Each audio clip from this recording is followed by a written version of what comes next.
aku Weda. Jadi hari ini kita bakal bahas sesuatu yang jujur yang bikin otak aku agak miring pas baca judulnya. Katanya benda itu bisa jadi dua hal yang berbeda di waktu yang sama. Udah bareng aku di sini dan ada Dimas juga. Oke Dim, kau sehat? Aman sih Wed, sehat-sehat aja. Pokoknya hari ini otak aku bakalan makin miring sih. Aduh, oke langsung aja. Aku dengar ada istilah dualisme gelombang partikel. Itu maksudnya gimana sih Dim? Masa iya bola basket tiba-tiba berubah jadi ombak? Jadi ya secara teknis tuh iya, tapi emang gak kelihatan sama mata telanjang ya sih. Jadi gini Wed, kau bayangin kau tuh punya koin. Nah, koin tuh kan punya dua sisi kan, angka sama gambar. Nah, kalau di dunia atom tuh benda-benda kayak cahaya atau elektron tuh kayak koin yang lagi diputer kenceng banget. Kau tahu kan koin kalau lagi diputer kayak ana? Iya tahu Dim. Nah, tuh udah kayak itu dia.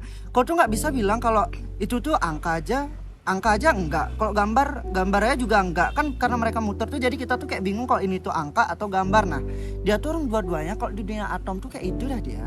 Oke, jadi gitu ya analoginya. Tepat kali sih Dim, tapi awalnya gimana orang bisa tahu? Kan dulu ketahunya cahaya itu ya cahaya aja.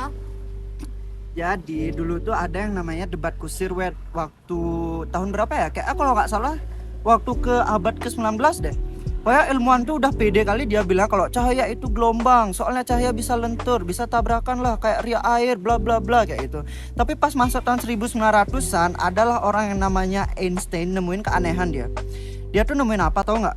Enggak, Nah, apa tuh Dim? kayak gini dia tuh nemuin kalau cahaya itu kayak paket-paket peluru energi yang namanya foton. Kalau cahaya nggak berupa partikel, panel surya di rumah kau kan nggak bakal bisa jalan Wed.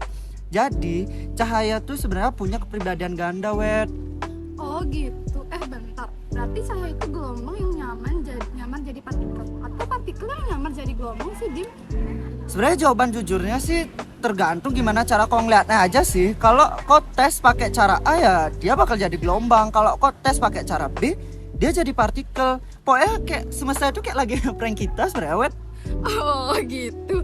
Terus aku dengar ada orang namanya De Broglie bahwa manusia juga bisa jadi gelombang. Itu dia lagi ngigo atau gimana sih Dim? Nah, tau nggak, ini sih bagian yang paling pecah menurut aku. De Broglie bilang bukan cuma cahaya tahu, tapi semua materi itu punya sifat gelombang. Elektron, atom, bahkan kau pas lagi lari pagi itu juga punya gelombang sebenarnya. Oh masa gitu sih?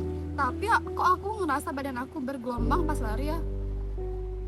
Ya karena kan badan kau tuh gede Wed. Di rumusnya De Broglie tuh panjang gelombang itu sama dengan berbanding terbalik sama massa. Karena kau jauh lebih berat dari elektron, gelombang kau jadi super kecil dah, sampai gak bisa dideteksi. Tapi buat elektron yang enteng banget, sifat gelombangnya tuh nyata banget tau. Dan dipakai deh, kayak dipakai buat bikin mikroskop elektron yang sebenarnya super canggih sih. Gila sih, aku baru tahu. Berarti dunia kuantum itu emang gak sepadat yang kita kira ya Dim? Ya bener, makanya ada prinsip yang namanya ketidakpastian Heisenberg.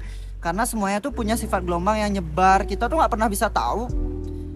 Gimana ya? Kita tuh gak pernah bisa tahu posisi pasti 100% dah di mana posisi sebuah partikel tuh. Dunia ini cuma soal kemungkinan ya. Bahkan di titik ini fisika tuh udah kayak filsafat kan menurut kau? Wah asli, aku butuh kopi lagi kayaknya buat nyerna ini. Oke sobat, itu tadi intro singkat soal dualisme. Ternyata alam semesta emang seamburadul itu Iya ya. sih emang, pokoknya pada intinya dah jangan ya terlalu kaku. Bendanya bisa fleksibel ya di dua hal. Masa pikiran kau enggak sih? Iya benar juga. Oke, sebelum kita bungkus, aku tadi sempat buka Q&A di Instagram story Boleh sih. Ternyata banyak banget yang kepo tentang hal ini. Cukup off the box ya Dim. Kau yang jawab ya Dim ya. Iya, siap-siap aja sih. Emang apa sih pertanyaan dari follower kau tuh? Oke, lanjut pertanyaan yang pertama dari @robi nggak mau ribet. Bang, kalau semua benda punya panjang gelombang, berarti kalau aku lari cepat kilat badan aku bisa menembus tembok kayak hantu nggak? Oke Robi, jadi secara teori kuantum tuh ada yang namanya quantum tunneling.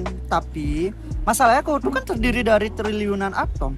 Buat bikin semua atom di badan kau kompak berubah jadi gelombang tuh dan nembus tembok secara barengan, kemungkinan tuh bener-bener kecil kali. Bener-bener kecil daripada kau tuh menang lotre tiap hari selama 1.000.000 tahun. Jadi jangan dicoba ya, nanti malah benjol kepala kau. Oke, jadi jangan coba-coba ya flash di rumah ya teman-teman. Oke, lanjut pertanyaan yang kedua dari @siska kepo. Kenapa sih ilmuwan harus ribet-ribet bilangan saya itu dua-duanya? Kenapa nggak pilih salah satu aja biar kita belajarnya gampang?